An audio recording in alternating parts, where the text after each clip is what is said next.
So there are some people in the world who just will take risks every single day. That's just what they love to do. They love the variety, they love the spontaneity.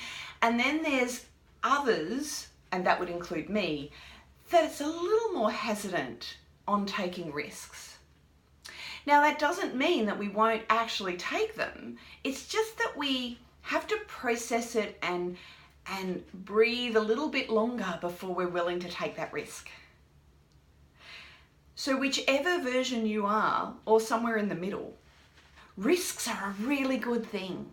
What they do is they stretch you, they give you new experiences, and they give you lessons that you otherwise won't learn.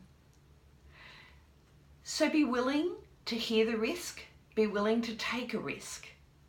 It will expand your world in ways that you are yet to comprehend.